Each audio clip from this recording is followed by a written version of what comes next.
രാഷ്ട്രീയ പ്രേമികളുണ്ട് നമ്മുടെ നാട്ടിൽ. ഒരിക്കൽ കവലെ പ്രസംഗിച്ചപ്പോൾ വന്നിട്ട് പറഞ്ഞു, ഇവിടെ ഉപദേശി, മനുഷ്യൻ മദ്യവും ലഹരിക്കും ഒക്കെ പിള്ളേർ അടിമപ്പെടുന്നെങ്കിൽ അതിനെ നന്നാക്കാൻ ഇവിടെ പോലീസും ഗവൺമെന്റും ഒക്കെ ഉണ്ടല്ല, നിങ്ങളിങ്ങനെ കിടന്ന് തൊണ്ട കീറി കൂവിയുണ്ട് എന്നാ എന്ന് ഒരുത്തൻ ചോദിക്കുക.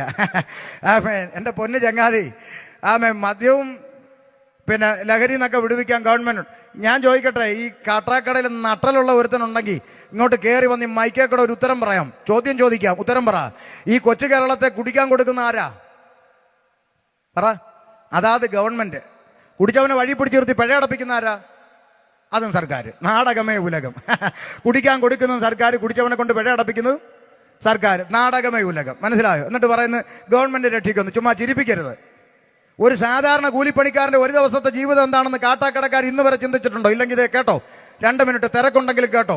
ഒരു കൂലിപ്പണിക്കാരൻ രാവിലെ ജോലിക്ക് പോകുന്നു, മേശരിപ്പണി കൊത്തപ്പണി പോകുന്നു, വൈകുന്നേരം വരെ അധ്വാനിക്കുന്നു, വൈകിട്ട് 1200 രൂപ ശമ്പളം മേടിച്ച് പോക്കറ്റിൽ തിരികുന്നു, കയ്യും കാലും മുഖവും കഴുകുന്നു, ഒറ്റ ഓട്ടം എവിടെ? ബിവറേജിലേക്ക്. തലേ തോർത്ത് വിട്ടുകൊണ്ട് മമ്മി നിൽക്കുകയാണ് കുപ്പിയെടുക്കാൻ. തൊട്ട് പുറകെ ഹെൽമെറ്റ് വെച്ചോണ്ട് മോൻ നിപ്പുണ്ട്, അത് പുള്ളി അറിയുന്നില്ല. അപ്പൻ തോർത്തിട്ടുകൊണ്ട് മോ ഹെൽമെറ്റ് വെച്ചോണ്ട്, രണ്ടുപേരും ഒറ്റ ക്യൂവില. പുതിയ കാഴ്ചയാ. 1200-ൽ 700 രൂപ കൊടുത്ത് കുപ്പി എടുത്ത അപ്പൻ ബിവറേജിന്റെ മൂലെ മാറി ഇരുന്ന് കുപ്പി അടിച്ചു തീർക്കുന്നു. അപ്പൻ ഫിറ്റാകുന്നു, കുപ്പി കാലിയാകുന്നു, മിച്ചം 500 ആകുന്നു. കണക്ക് ശരിയല്ലേ? മിച്ചം 500. കാലിക്കുപ്പിയും കൊണ്ട് അപ്പൻ ആടി ആക്രിക്കട വരുന്നു, കാലിക്കുപ്പി അവിടെ കൊടുക്കുന്നു, കുപ്പിക്ക് കിട്ടി 3 രൂപ. അരിക്ക് 1 രൂപയല്ലേ ഉള്ളൂ. വികസനമാണല്ലോ, വികസനം.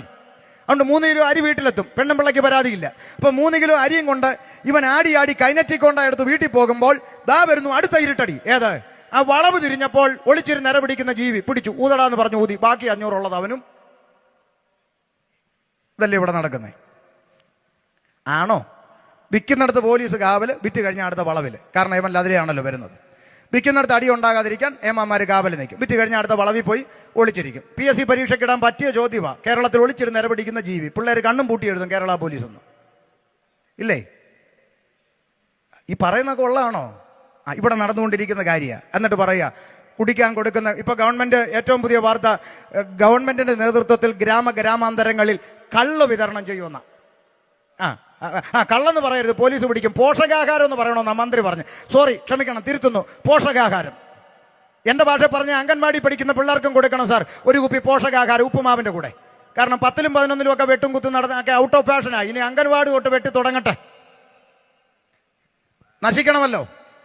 അതുകൊണ്ട് ശ്രദ്ധിച്ചോ, ഇവിടെ നടക്കുന്ന ഭരണകൂട കോമരങ്ങളെല്ലാം മാറി മാറി മാറി വരുന്ന ഭരണകൂട കോമരങ്ങളെല്ലാം അവരുടെ 2-3 തലമുറയ്ക്ക് ജീവിക്കാൻ കഴിയുന്നത് ഉണ്ടാക്കിയിട്ടിട്ട് കളം വിടണമെന്നതിൻ്റെ അപ്പുറത്ത് ഇവിടെ പൊതുജനത്തെ കുറിച്ചോർത്ത് ഭരിക്കുന്ന വേദനിക്കുന്ന ഭരണകൂടമൊന്നും ഇവിടെ ഇല്ല. അപ്പൊ ചിലർ പറയുന്നത് കമ്മ്യൂണിസ്റ്റുകാരെ അങ്ങനൊന്നുമല്ല. കമ്മ്യൂണിസ്റ്റ് ഭരിച്ചാലും നാളെ കോൺഗ്രസ് ഭരിച്ചാലും ഇനി എങ്ങാനും താമര വിരിഞ്ഞാലും ഇതിനെയൊക്കെ തൂത്ത് കളയാൻ ചൂല് വന്നാലും നമ്മുടെയൊക്കെ ഗതി ഇത് തന്നെയാണ്. ഇതിൻ്റെ അപ്പുറത്ത് ഒരു പിണ്ണാക്കും ഇവിടെ സംഭവിക്കത്തില്ലെന്ന് മലയാളിക്ക് ബോധം വരുന്നു. അന്ന് അവൻ കുറച്ചെങ്കിലും ഒക്കെ നന്നാകും.